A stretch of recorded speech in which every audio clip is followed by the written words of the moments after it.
ये तुम्हें आज मुताले का बड़ा शौक हुआ है वकार ईशा?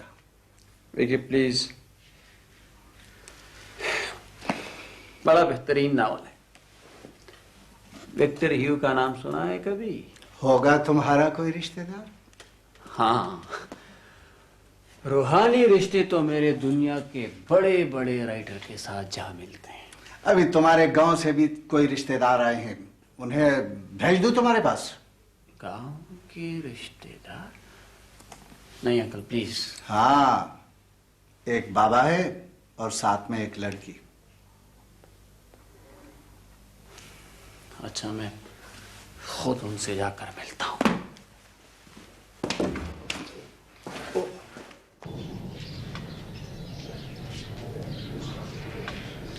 वो रहा मेरा बेटा। समीना बेटी,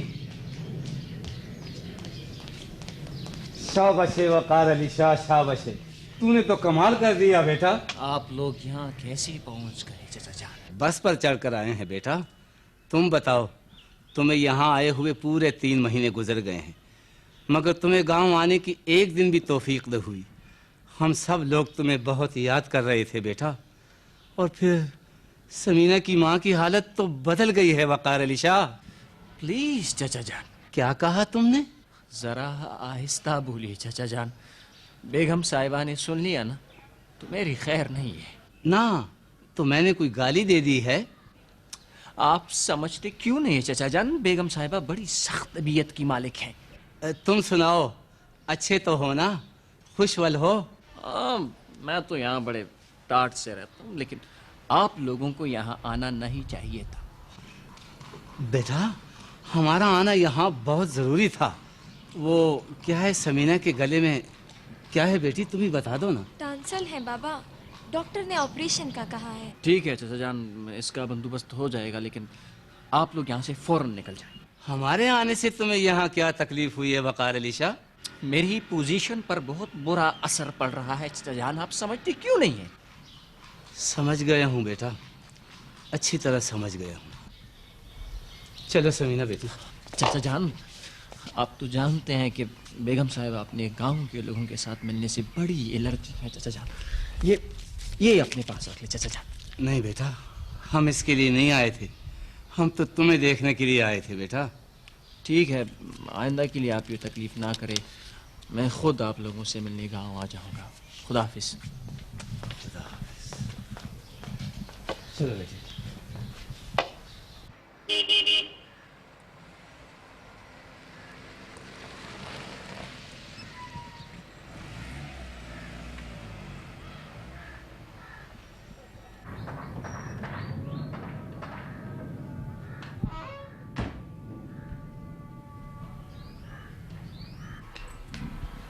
अस्सलाम वालेकुम जनाब। वालेकुम अस्सलाम। हेलो गुल साहब। बेगम साहिबा मौजूद है सिफतुल्लाह? जी हाँ मौजूद है, लेकिन इस वक्त उनके पास कुछ खवातीन मेहमान बैठी हैं। वो वेलफेयर ऑर्गेनाइजेशन की कुछ अरकान है, मीटिंग हो रही है उसके साथ। जी मैं आपके आने की इत्तला देता हूँ। वो मसरूफ़ हैं और उन्हें सिर्फ इतना बता दो कि जेबी को नाजी ने रात को डिनर पर बुलाया है और ऑफिस से वापसी पर मैं उसे खुद लेकर जाऊंगा। ठीक है जनाब, ये इत्तला उन तक पहुँच जाएगी। वो जी, जेबी आपके यहाँ जाएगी? जी। वो एक सिगरेट देंगे आप? सिगरेट? मेरे साथ इतनी फ्रैंकनेस? अरे गुल साहब, फ्रेंड्स के दरमियान फॉर्मेलिटीज की क्या जरूरत है? वकार अली शाह, प्लीज। देखो विकी, तुम तो मेरे बेटे के बराबर हो। तुम्हारी उम्र क्या होगी? मेरे ख्यालात बहुत ऊंचे हैं जी। मेरी मुसलसल बेख्वाबी की वजह से बस कुछ तबीयत बोझल सी हो गई है। जीएम से तो मैंने वैसी बीमारी का बहाना किया था। बहाना अंकल? हाँ, मेरा ख्याल था कि वो इसी बहाने यहाँ आकर कुछ गपशप करेगा, तबीयत बहल जाएगी। फिर तो हमें यहाँ देखकर आपको यकीनन बोरियत का एहसास हुआ होगा। अरे नहीं नहीं बेटी, ऐसी कोई बात नहीं है। तुम्हारे आने की तो मुझे खुशी हुई है। तुम तो अपने साथ मोहब्बतों के फूल लाई हो, तसल्लियों की बहार, खुलूस की सौगात, and what not. लेकिन एक चीज देखकर मुझे बड़ी हैरत हुई। हैरत की किस बात की मामू जान? मेरी मामूली सी तबीयत की नासाजी की खातिर इस कदर सामान। ये तो आपके लिए परहेज का खाना है और ये सब चीजें घर में तैयार पड़ी थी। लेकिन मैं इसे महज फॉर्मेलिटीज समझता हूँ। नाजी के पापा तो चाहते हैं कि आप हमारे यहाँ शिफ्ट हो जाएं। वहां शिफ्ट हो जाऊं तो ये घर। अगर आप इस घर को छोड़ना भी नहीं चाहते तो फिर इसको आबाद करने की कुछ फिक्र करें ना मामू जान। फिक्र तो मैं कर रहा हूं, लेकिन आज मैं जीएम के साथ भी इसी मौजू पर गुफ्तगू करने की फिक्र में था, लेकिन पता नहीं उसने अपनी जगह तुम्हें क्यों भेज दिया मेरे पास। इसकी भी कोई वजह होगी मामू। कौन सी वजह? वो खुद यहाँ आ रहे थे, लेकिन आपकी बीमारी की इत्ला पाकर उन्हें रुकना पड़ा। मेरी बीमारी से उन्हें क्या चिढ़ है? बीमारी की हालत में आपको वो बात नहीं बताना चाहते थे जो बेगम साहबा ने। बेगम साहब?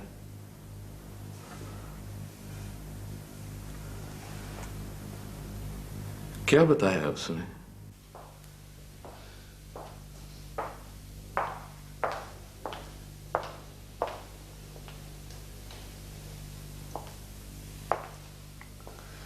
लोगों पर बड़ी बड़ी मुसीबतें आती हैं, लेकिन वो अपना हौसला नहीं हारते। और आपने छोटी सी बात को अपने लिए मसला बना लिया। छोटी सी बात से तुम्हारा मकसद क्या है पलोशे? लड़कियों का रिश्ता तय होने से पहले माँ बाप को 100 मर्तबा सोचना पड़ता है। अगर गुल मोहम्मद की मर्जी ना होती तो आपको साफ इनकार कर देता। ऐसे टाल मटोल से लोग काम लेते हैं, ये मैं भी जानता हूं, लेकिन वो गैरों के साथ, ये तो एक ही घर की बात है। आखिर बेटी की जिंदगी का सवाल है। लोग तो मवेशी खरीदते हैं तो उसके साथ भी कितनी मगज खपाई करनी पड़ती है। लेकिन भाइयों के दरमियान सौदागरी वाली बातें नहीं हुआ करती। और फिर मैं एक ही जबान का आदमी हूं। बात का बतंगड़ बनाना मुझे बिल्कुल पसंद नहीं। आप खामखा फिक्रमंद हो रहे हैं। गुल मोहम्मद के कहने का मतलब तो यही था कि वो हमें अपनी बेटी देने पर रजामंद है। भैया अगर वो रजामंद है तो मेरे मुंह से बात निकलती है। वो हाँ, वो अपनी बेटी को आपके कांधे पर सवार करके भिजवा देता। आपने तो उसके साथ ऐसा काम किया है जैसे कि दुनिया के दस्तूर कानून से बिल्कुल बेखबर हो। मैंने क्या किया उसके साथ? ना अपनी भाभी से मिले, ना बच्चों को देखा, उल्टे कदमों उनके घर से निकल पड़े। आखिर आपको गांव आने की इतनी जल्दी क्या थी? एक शख्स जब मुझे बेमरौत नजर आए ना, तो खुदा की कसम उसके साथ बैठने को भी जी नहीं चाहता। तो अगर वो लोग इतने बुरे हैं तो अपने बेटे को क्यों उनके पास छोड़ के चले आए? उसे गुलू ले गया है और वही रुखसत करेगा। क्या बात है, आप कुछ खोए खोए से हैं? अपने खानलाला के मुतालिक सोच रहा था, उसके रवैये के मुतालिक। वो शख्स बरसों बाद मेरे घर आया और उसने आप लोगों के आने का इंतजार तक न किया। गांव के लोग हैं और गांव के लोग जब शहर आते हैं तो अपने साथ बेशुमार काम लेकर आते हैं। वो भी किसी जरूरी काम की गरज से आया होगा और फिर वो आपसे तो मिलकर गया था। फिर भी जाते वक्त उसने मुझसे पूछा तक नहीं। तो आपने उसे निकाला थोड़ी है। अगर खुद उसने ऐसा किया तो हमें इससे क्या? ये तो अपने अपने एटिकेट्स की बात होती है।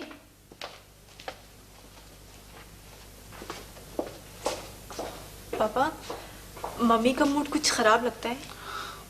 मैं कुछ नहीं कह सकता बेटा। आपके साथ लड़ाई हुई है। अपनी माँ की आदतों से तुम अच्छी तरह वाकिफ हो।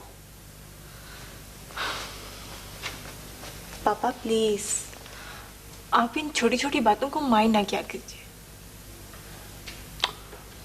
दुनिया में कोई भी बात छोटी नहीं होती बेटा। एक मामूली सी बात भी किसी के लिए बहुत छोटी होती है और किसी के लिए बहुत बड़ी।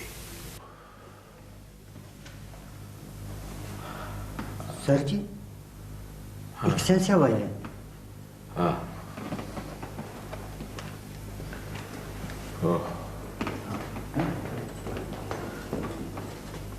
ओहो, आप तो सचमुच बीमार नजर आते हैं सर।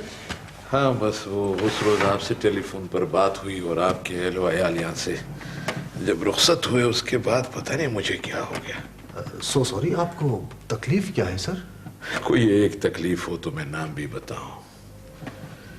यहाँ तो बेख्वाबी है, मैदे की शिकायत, हल्का हल्का temperature, nervous breakdown, highly tension of heart and what not. और इसके बावजूद आप अभी तक यहाँ पड़े। मुझे इत्तला क्यों नहीं दी? आपको तो अस्पताल लेके जाना पड़ेगा। अस्पताल? मेरा घर क्या अस्पताल से कम है। इतने बड़े वार्ड में ये अकलौता मरीज, मुकम्मल सुकून, मुकम्मल खामोशी, मुकम्मल तन्हाई। मैं खुद भी यही समझता हूं कि आपकी तमाम बीमारियों का सरचश्मा ये तन्हाई है, जरूरत से ज्यादा खामोशी। इस खामोशी में मैंने एक आवाज सुनी है जी, जिसने मेरे कानों में तोपे चला दी, मेरे असाब पर बमबारी कर दी, मेरे दिमाग में टैंक दंदनाते हैं जी। आवाज आपने क्या सुना है सर? वो आवाज सबसे पहले तुमने सुनी है जी। वो आवाज खान बहादुर के घर से उठी। मैं समझ गया सर। मैंने अपनी बीवी को ताकीद भी की थी, पर पता नहीं क्यों नफी ने आपको बताकर अच्छा नहीं किया। लेकिन आप हौसले से काम लीजिए। सब कुछ बर्बाद होकर भी तुम मुझे हौसला रखने की तलकीन कर रहे हो। बेगम साहिबा के मुतल्लिक तो आप मुझसे बेहतर जानते थे कि भरोसा नहीं है उसका कोई। मुझे तो भरोसा था अपने भाई के घर पर। उसके अलावा भी दुनिया में बेशुमार घर मौजूद हैं सर। ये दुनिया का हर घर मेरे भाई का घर तो नहीं हो सकता ना। मेरा घर आपका घर नहीं है सर, और मेरे बच्चे आपके बच्चे हैं। लेकिन मेरा मिशन है जी। दुनिया में हर बात का कोई ना कोई सब्स्टिट्यूट नेबल बदल हो सकता है सर। ये महज जज्बाती अटैचमेंट्स होते हैं। जज्बाती? आपको इस वक्त मुकम्मल आराम की जरूरत है। मैं आपको अपने घर ले जाने का इंतजाम करता हूं। मैं 1 मिनट में आया।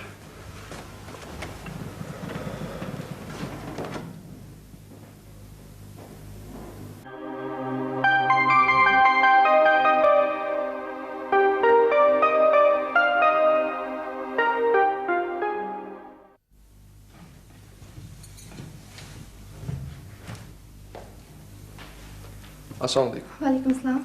बेगम साहिबा घर पर मौजूद हैं? उनकी तबीयत ठीक नहीं, इसलिए मैं खुद आई हूँ आपके पास। उनके साथ प्लाजा के मुतालिक कुछ बातें हुई थी, और आज मेरे यहाँ आने का मकसद भी यही था कि मैं आपके सामने दोनों किस्म के प्लान के रफ स्केचेस रख दूँ, एक मेरा और एक गुल साहब का। गुल साहब? नाजी के वालिद साहब। हाँ हाँ, लेकिन अंकल गुल के प्लान पर आपको कुछ एतराज था? एतराज की जुर्रत तो मैं नहीं कर सकता, क्योंकि मैं खुद को उनके फर्म का एक मुलाजिम समझता हूँ। फिर आपके प्लान का मकसद? अपने पेशे के साथ मैं गद्दारी भी नहीं कर सकता। दोनों में से कोई एक ही ठीक हो सकता है। वो तो ठीक है, लेकिन कभी कभी एक ही मकसद के लिए जुदा जुदा अप्रोच भी हो सकती हैं। गुल साहब ने एक बिजनेसमैन और मैंने एक प्रोफेशनल की नज़र से आपके मंसूबे को देखा है। बेगम साहबा की नज़रें एक यादगार और आइडियल किस्म की चीज़ पर लगी हुई हैं, और गुल साहब ने शायद इसके मुतालिक सोचा ही ना हो। लेकिन अगर आइडियल तक पहुंचने में मुश्किलात हायल हों फिर? या तो सब्र का दामन थाम लेना होगा, या फिर मुश्किलात पर काबू पाने की तगो। अच्छा आप बैठे, मैं आपके लिए चाय लाती हूँ। अब मैं आपको किसी किस्म की तकलीफ नहीं देना चाहता, क्योंकि बेगम साहिबा की तबीयत भी ठीक नहीं, और मैं जानता हूँ आजकल आपका वक्त भी बहुत कीमती है। मेरा वक्त? आपका इम्तिहान, एग्जाम्स हो रहे हैं ना आपके। अच्छा जी, अब मैं चलता हूँ। खुदा हाफिज।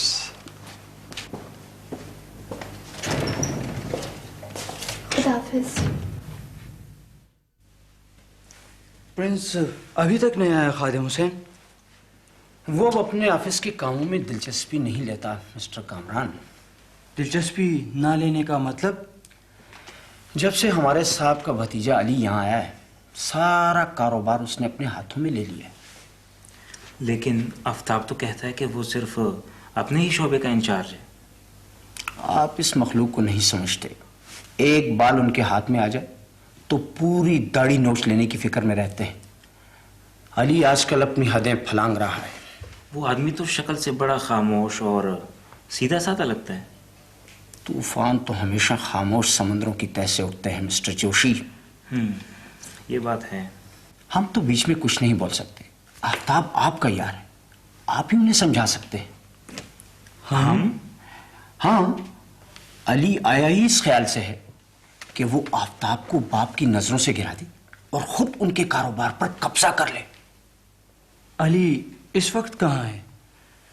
वो आजकल बेगम साहिबा के घर के चक्कर ज्यादा लगाता है।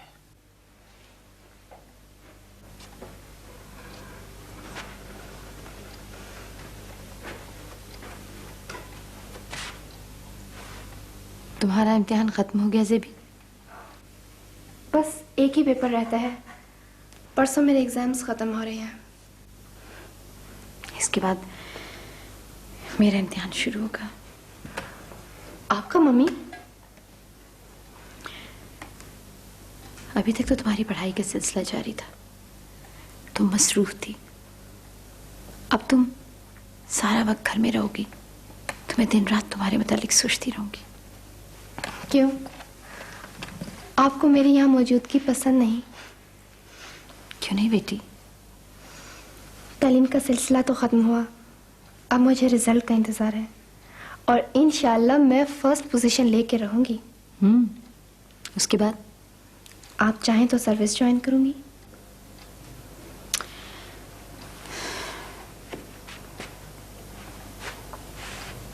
तुम्हारी मुलाजमत तुम्हें मेरी आंखों से दूर भी कर सकती है ज़ेबी, और इस बात का तसव्वुर करना भी मेरे लिए बहुत मुश्किल है। आपसे जुदाई का ख्याल मैं भी तो नहीं कर सकती मम्मी। इजाजत है बेगम साहबा? क्या बात है सिफतुल्लाह? जी, मैं अलाउद्दीन खान की बीमारी से मुतालिक याद दहानी कराने आया। इस बारे में तो मैं खुद भी बहुत परेशान हूँ, लेकिन क्या करूँ, मेरी मजबूरी। आप चाहें तो मैं जाऊंगी अंकल के पास, उनको मिजाज पुरसी की बहुत जरूरत है मम्मी। नहीं, इन हालात में मैं हरगिज़ तुम्हें वहां जाने की इजाजत नहीं दे सकती। तुम्हारे वहां जाने से उनके दिल में गलतफहमियां भी पैदा होंगी और खुशफहमियां भी। मैं खुद वहां जाने के बारे में सोचती रहती हूँ, लेकिन वहां जाने से पहले मैं गुल साहब से जरूर मशवरा करूंगी। तुम मेरी मुश्किलात में इजाफा कर रहे हो आफ्ताब। इसीलिए तो मैं कहता हूं कि आप मुझे फारिग करें और तमाम बिजनेस अपने भतीजे के हवाले कर दें। देखो बेटा, अली एक क्वालिफाइड और टैलेंटेड नौजवान है। वो अपने काम को भी खूब समझता है और मुझे ये भी भरोसा है उस पर कि वो हमारे फन की भलाई का सोचता है। दुनिया में हर कोई अपने ही भले का सोचता है पापा। लेकिन उसे तो मैंने तुम्हारी मदद के लिए काम पे लगाया था बेटा। लेकिन उसके बगैर भी तो हमारा बिजनेस चल रहा था पापा। मैं तो हैरान हूँ कि ये लोग अब तक कहाँ थे। अपनी जरूरत पेश आई तो उन्हें चचा की याद भी आई और इस घर की भी। नफी खुदा के लिए तुम अच्छी तरह जानती हो कि तुम्हारा बेटा अपने काम की तरफ पूरी तवज्जो नहीं देता। अली की जगह मैं किसी और को भी काम पे लगा सकता था, लेकिन अगर मेरा काम भी चले और मेरे घर के एक बंदे का भला भी हो जाए तो आखिर इसमें बुरा क्या है? आप जिसे घर का बंदा समझ रहे हैं वो मेरे घर को आग भी लगा सकता है। उसे आए हुए 1 महीना भी नहीं हुआ, मेरे बेटे के काम में कीड़े निकालने लगे। मैं तुम लोगों से बहस में उलझना नहीं चाहता। आफ्ताब को अगर उससे कोई शिकायत है तो मैं अली को समझा दूंगा। क्यों बेटे? मैं तो तब ऑफिस जाने पे तैयार हूंगा जब तक वो तमाम डील्स ओके ना हो जाएं जो मैं खादिम हुसैन की विसादत से तय कर चुका हूं। ये तो कोई इतनी बड़ी बात नहीं है।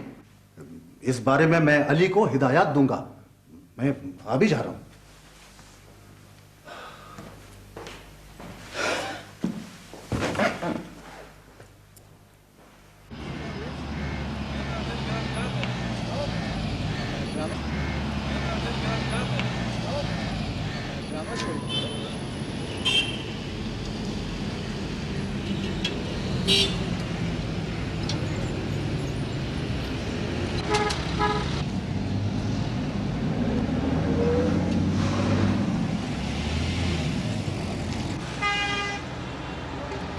खादिम हुसैन, आप यहाँ जाए। जी सर, मुझे बुलाया सर। देखिए, आपको इस डील की कैंसिलेशन के बारे में कहा था। सर, यहाँ गुल मोहम्मद साहब के सिग्नेचर मौजूद हैं, आपने उनके साइन देखे नहीं। ठीक है, मैं इसके बारे में उनसे बात करूंगा। Right sir. अस्सलाम वालेकुम सर। अस्सलाम वालेकुम जी।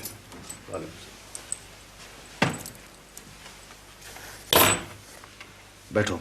शुक्रिया। खादिम हुसैन। जी सर। तुम जरा बाहर जाओ। Right sir. अली, तुम्हारे खिलाफ मुझे कुछ शिकायत मिली है। मैं जानता हूँ जी, मैं खुद आपके पास कंप्लेंट करने वाला था। तुम? खादिम हुसैन के साथ मैंने ये केस डिस्कस भी किया था और इसे रिजेक्ट भी किया था, और उसके बावजूद उसने आपसे साइन करवाया। You are rightly to the extent, लेकिन हम अपने तयशुदा मुआहदों और कॉन्ट्रैक्ट्स का एहतराम करने पर मजबूर हैं। ये बिजनेस के उसूल हैं। लेकिन इस कॉन्ट्रैक्ट के रेट्स हमारी तयशुदा रेट्स के मुकाबले में कमतर हैं और इस डील में हमारी कंपनी के लिए नुकसान ही नुकसान नजर आता है। देखो बेटा, कुछ मुआहदे हमें इंतहाई मजबूरी की सूरत में करने पड़ते हैं, और तुम नुकसान की बात करते हो तो वो नुकसान हम किसी दूसरी जगह पूरा कर सकते हैं, किसी दूसरी शक्ल में। दूसरी शक्ल का मतलब तो गैर मायरी काम हो सकता है। सब स्टैंडर्ड मटेरियल में हम काम का स्टैंडर्ड बरकरार नहीं रख सकते। तुम्हें ज्यादा बहस करने की जरूरत नहीं है, तुम अपने काम से काम रखो। हमें बिजनेस के उसूलों पे चलना है। हर इदारे की अपनी कुछ पॉलिसीज होती हैं। लेकिन हर इंसान के कुछ उसूल भी होते हैं सर।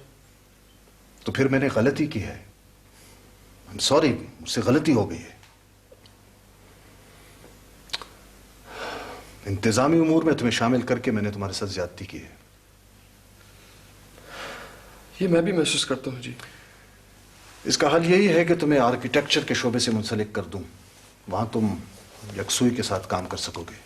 मेहरबानी जी, मुझे बड़ी खुशी होगी। ये पैसे रख लो। ये क्या है जी? तुम्हारा 1 महीना पूरा हो चुका है। ये तुम्हारी तनख्वाह है। तनख्वाह? मैं बिजनेस की दुनिया में मैं बिजनेस के उसूलों पे चलता हूं अली। ये तुम्हारा हक बनता है। मैं गांव जा सकता हूं जी 1 दिन के लिए? हाँ बिल्कुल, जरूर जाओ, लेकिन 1 दिन का मतलब सिर्फ 1 दिन। मेरी गाड़ी ले जाओ और अपने माँ बाप से मिलाओ। गाड़ी की क्या जरूरत है जी?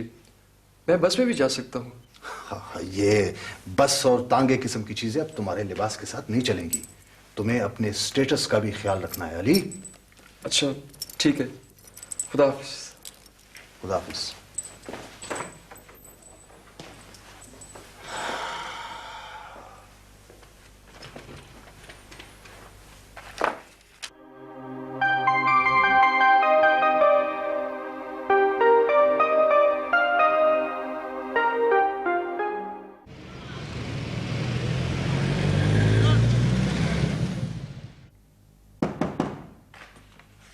गडन प्लीज। अरे अली, तो मैं कोई ख्वाब तो नहीं देख रहा? 2 खत तुम्हारे गांव के पते पर भेज चुका हूं, कोई जवाब नहीं मिला। यार छोड़ो, तुम्हें मेरे एग्जाम्स के बारे में मालूम नहीं था? मुझे तो 15 दिन हो गए यहाँ आए हुए। मालूम था, लेकिन तुम्हें डिस्टर्ब नहीं करना चाहता था। मैं चाहता हूं तुम जल्द से जल्द CSP अफसर बन जाओ। कहो, पेपर कैसे जा रहे हैं? अभी तक तो A1 जा रहे हैं। तुम अपनी सुनाओ। मैं बिल्कुल खुश हूं। और बुरा मत मानो नासिर, हमारे काका जी इतने बुरे भी नहीं जितना लोग उन्हें तवर करते हैं। हाँ अली, किस्मत इतनी जालिम शय भी नहीं जितना कि हम उसका शिकवा करते हैं। इस दुनिया में बेशुमार लोग ऐसे भी हैं जो अपनी किस्मत पर नाज़ा हैं। और फिर मुझे ये जानकर यकीनन खुशी होगी कि तुम वहां खुश हो। चाय नोश करोगे? चाय नहीं, खाना, और वो भी आला किस्म का। अरे बेवकूफ़ आदमी, सारी जिंदगी हॉस्टल में गुजारने के बावजूद भी आला किस्म का खाना मांगते हो। और फिर मैं यहाँ खुद किसी के यहाँ मेहमान की ऐसी से ठहरा हुआ हूँ। मैं हॉस्टल की नहीं, होटल की बात कर रहा हूँ, और होटल भी कोई 4 स्टार 5 स्टार किस्म का। तुम्हारा स्टैंडर्ड तो रातों रात आसमान से बातें करने लगा अली। मेरा स्टैंडर्ड नहीं, इनका। चलो उठो उठो, मुझे गांव भी जाना है। सिर्फ 1 दिन की छुट्टी मिली है। अली तुम जाओ, मैं तुम्हारे साथ नहीं जा सकूंगा। क्यों? तुम्हें ये अचानक क्या हो गया है? अली, इन पैसों का खाना मेरे हलक से नहीं उतर सकेगा। ये तो मेरी मेहनत की कमाई है। अगर तुम फिर भी नहीं मानते तो मेरे पास अपने पैसे भी हैं। तुम मुझे मजबूर मत करो अली। तुम मुझे मजबूर मत करो अली। तुम्हारा यही एटीट्यूड है तो तुमने मुझे उन लोगों के पास जाने पर मजबूर क्यों किया? I can never accept them at your cost. मैं वो दुनिया छोड़ दूंगा। ये तुम्हारा आखिरी फैसला है? हर फैसला तुम्हारा फैसला नहीं हो सकता नासिर। अच्छा तो फिर ये पैसे मुझे दो। आज मुझे खाना खिलाना है तुम्हें, और ये तुम्हारा मुझ पे कर्ज रहा। कर्जा? ये क्या बच्चों वाली बात है? अली, आज तुम मेरे मेहमान बनकर आए हो और मेरे पास। ठीक है, मुझे मंजूर है। चलो।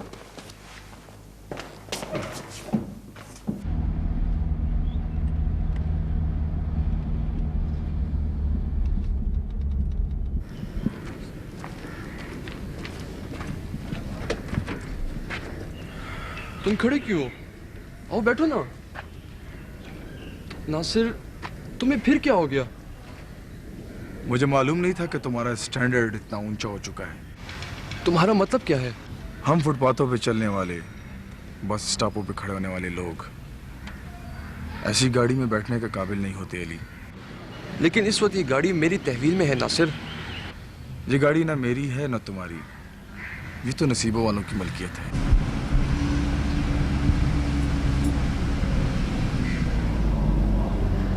ड्राइवर, गाड़ी रोकिए प्लीज, रिवर्स करें।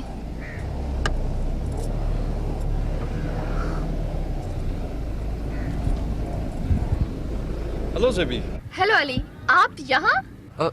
ये नासिर है, मेरा कज़न, मेरा भाई। मैं इससे मिलने आया था। और ये ज़ेबी है। अस्सलाम वालेकुम। वालेकुम सलाम। अंकल की गाड़ी देखकर मैं पहचान गई। चलो इस बहाने आपसे भी मुलाकात हो गई। मेरा कोई खिदमत? मैं और नाजी सैर के लिए आई थी। हाँ, मम्मी आपको याद कर रही थी। अगर फुर्सत मिले तो उनसे मिलने आ जाएं। अच्छा ठीक है, मैं आ जाऊंगा। अच्छा, खुदा हाफिज।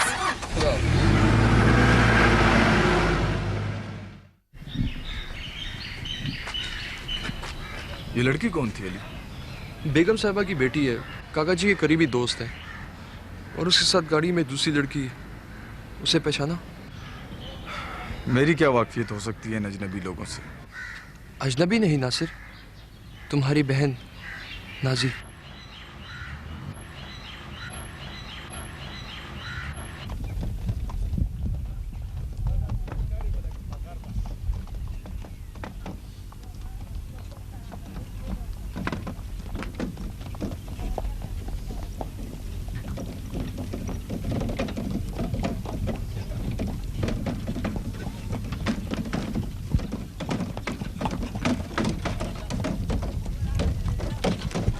तेरे मुशी दुनिया।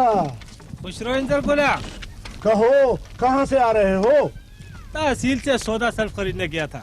हाँ हाँ, तुम्हारे बांडे में तो करियाने की दुकान तक नहीं।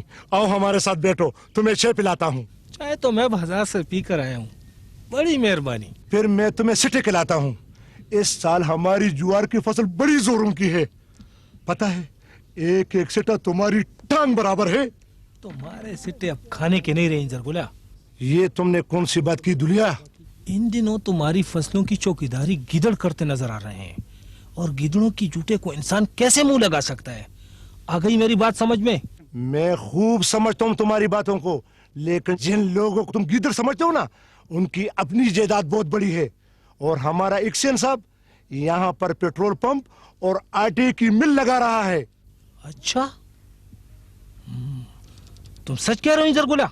हाँ हाँ, अगले हफ्ते इस पर काम भी शुरू होने वाला है। अच्छा, मैं गया।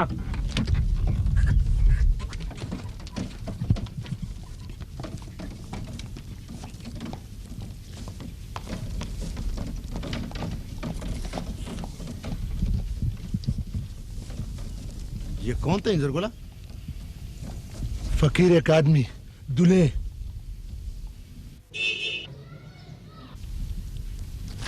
ये किसकी गाड़ी आ रही है? लगता है गुल मोहम्मद खान है। ओ अल्लाह चे खान, तुम्हारी नजर बड़ी तेज है। ये तो अली है।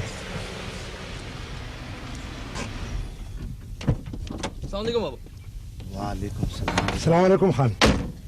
तुम अकेले आए हो? जी बाबा, सिर्फ एक दिन की छुट्टी लेकर आया हूँ।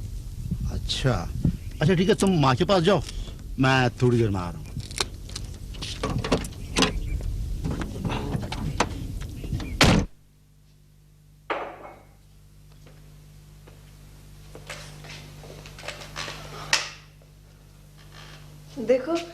मेरा लाल मेरे लिए कितना खूबसूरत जोड़ा लाया है। ये तुम्हारे तो आरे न्यारे हो गए, हमें तो हमारी बेटी ने पूछा तक नहीं। अगली दफा आऊंगा तो आपके लिए। नहीं बेटा, मुझे किसी चीज की जरूरत नहीं, मुझे तो बस तुम्हारी खुशी चाहिए। हाँ, उल्लू का रवैया कैसे है तुम्हारे साथ? काका जी का रवैया तो बहुत अच्छा है, और घर के बाकी लोगों के साथ मुझे कोई गरज नहीं है। ये क्या बात हुई? एक ही घर में रह के अगर वो तुम्हें अपने घर का बंदा नहीं समझते तो फिर तो तुम्हारे ठहरने का वहां कोई मकसद नहीं। आपको शायद मैंने बताया नहीं बाबा, मेरी रिहाइश उनके यहाँ नहीं है। फिर कहाँ ठहरे हो तुम? अपने एक दोस्त जावेद के क्वार्टर में, उसको शहर में मुलाजमत मिली है। तो तुम्हारे चचा ने कुछ नहीं कहा? उन्होंने तो मुझे अपने पास ठहरने के लिए बहुत कहा, लेकिन मुझे ये पसंद ना था। चलो, ये तुमने अच्छा किया बेटा। अच्छा, मुझे वापस भी जाना है बाबा। इतनी जल्दी बेटा? आपको तो मैंने पहले बताया था कि मैं सिर्फ एक दिन गुजारने के लिए आया हूं। बाबा, ये अपने पास रखिए। नहीं बेटा, इसे अपने अकाउंट में जमा कर लेना। अच्छा अभी मुझे इजाजत। बेटा, तुम जाना ही चाहते हो तो मैं क्या कह सकती हूँ। हाँ, एक बात याद रखना बेटा।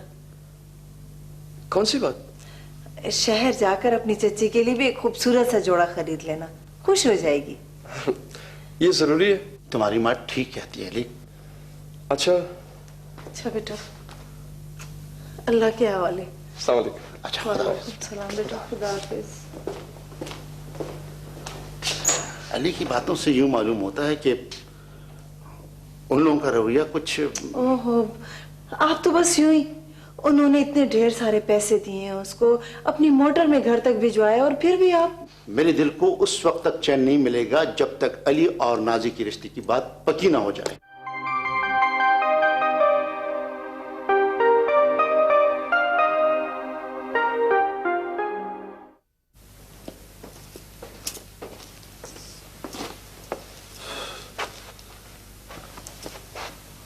ये क्या है नफी? तुम्हारे भतीजे की तरफ से मेरे लिए तोहफा।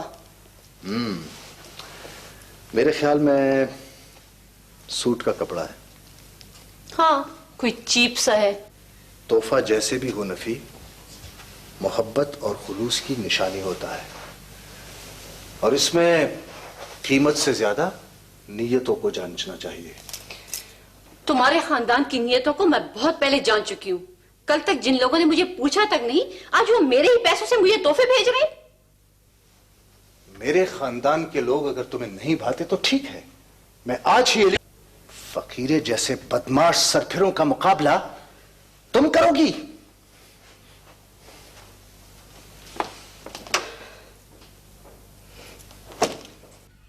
पिंजरों में पड़े बटेर शोर भी ज्यादा करते हैं और छलांगे भी ऊंची लगाते हैं, मगर उनकी दिलावरी का अंदाजा मैदान में कूदने के बाद लगता है। इस बेईमान मखलूक को हम अच्छी तरह जानते हैं खान।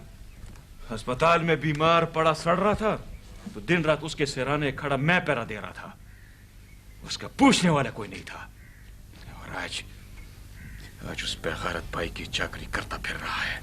इन जरगुल ने तो आज मुझे एक नई खबर सुनाई है खान। कौन सी खबर? वो कह रहा था कि शेर खान ने अपने सड़क के किनारे वाली जमीन गुल मोहम्मद को दे दी है। वो किस लिए? बहुत बड़े मंसूबे हैं उसके खान। पेट्रोल पंप लगा रहा है, आटे की मिल, और पता नहीं क्या क्या। इसका मतलब है वो पूरी तरह गांव में कदम जमाने की कोशिश कर रहा है।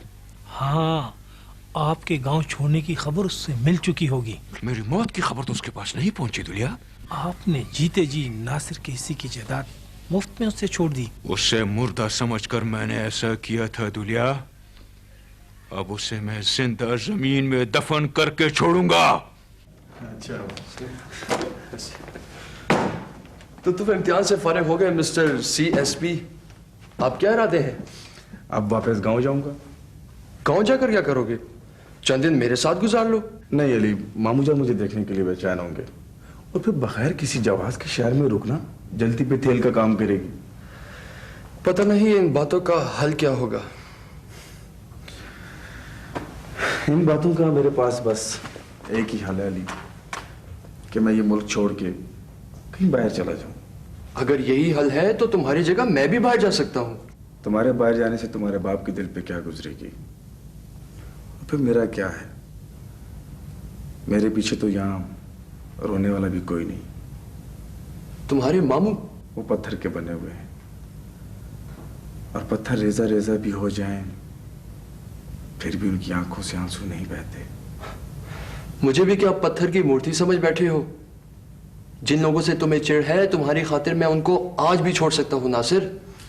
वो लोग चाहे मेरे लिए जैसे भी हैं अली, लेकिन तुम्हारे साथ उनकी वाबस्तगी से मेरे दिल को एक किस्म का सुकून मिलता है। ये तुम कह रहे हो नासिर? हाँ अली, मैं लाख इनकार करूं, लेकिन मेरी शनाख्त, मेरी आइडेंटिटी, मेरे वजूद के साथ हर जगह तुम्हारे चचा का नाम वाबस्ता है।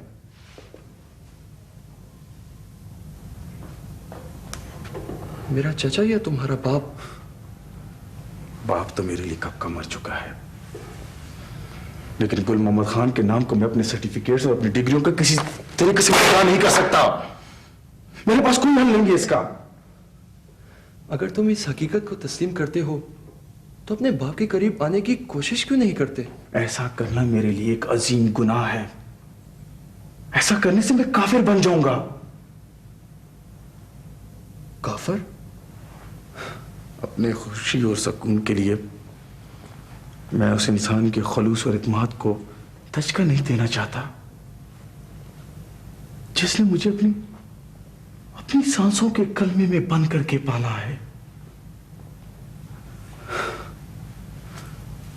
मैं गैरत के इस किले को गिराने का तस्वर भी नहीं कर सकता।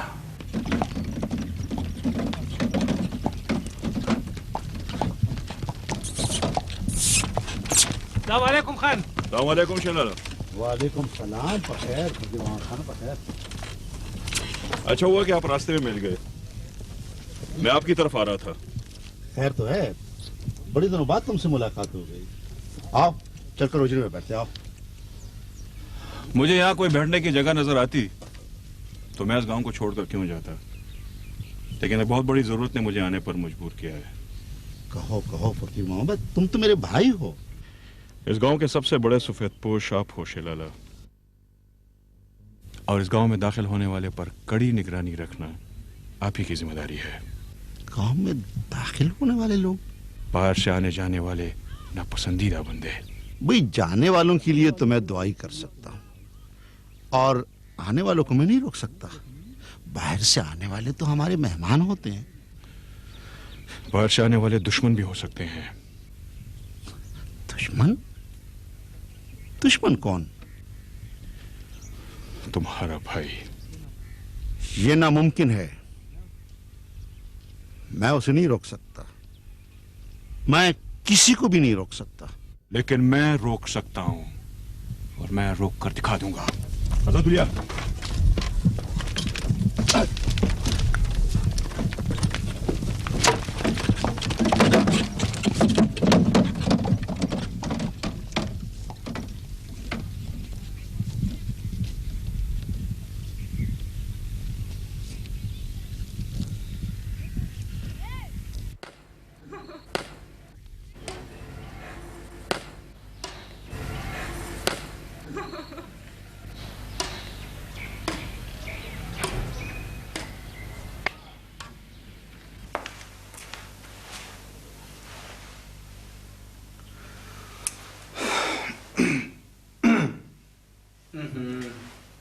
अरे ये तुम्हें क्या हुआ लड़के? ये मेरे आते ही आंखें क्यों बंद कर ली?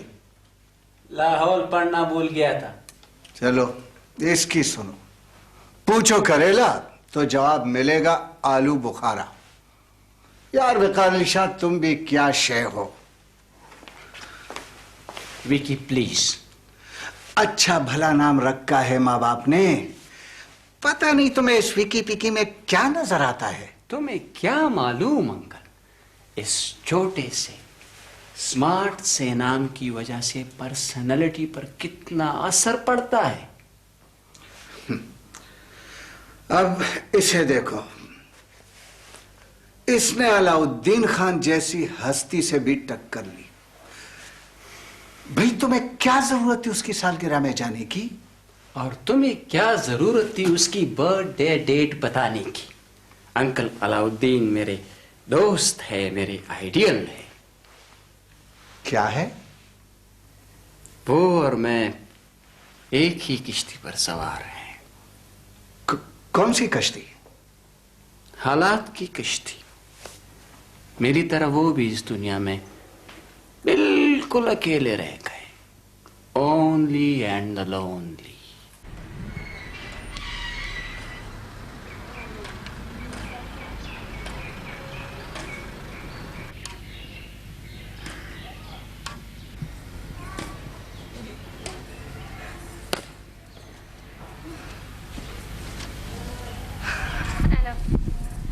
क्यों ज़ेबी? इतना काफी है यार। तुम बहुत जल्दी थक जाती हो। कुछ सोचें, कुछ ख्यालात मेरे दिमाग में जमा हो जाते हैं। इनका बर्डन मैं अपने जिस्म पर भी फील करती हूँ नाज़ी। कैसे सोचें? मैं भी यही सोच रही थी कि थोड़ी देर में तुम भी चली जाओगी मुझे अकेला छोड़कर, और यहाँ फिर से वही खामोशियाँ फैल जाएंगी। मेरे वजूद की तन्हाइयाँ मुझे दहशत ज़दा करती हैं नाज। तुम्हारे ख्यालात कुछ शायराना किस्म के नहीं होते जा रहे? तुम शायरी क्यों नहीं शुरू कर देती हो? कोशिश करती हूँ लेकिन। चलो, तुम्हारी तन्हाई का मसला भी ख़त्म होने वाला है। तुम्हारे ख्वाबों का शहजादा आने वाला है। मेरे ख्वाबों का शहजादा? हाँ, तुम्हारा कज़न। मेरे पापा कहते हैं कि बदर चंद ही दिनों में पाकिस्तान पहुँचने वाला है। अनदेखे शहजादों के ख्वाब मैंने कभी नहीं देखे नाज।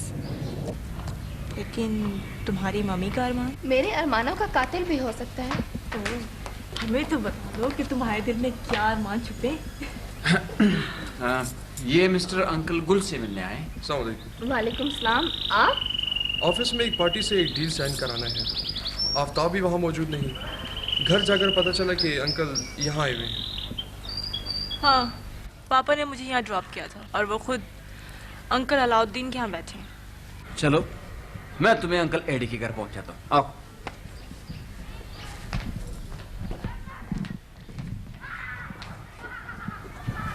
इस लड़के के बारे में तुम्हारा क्या ख्याल है नाज़ी?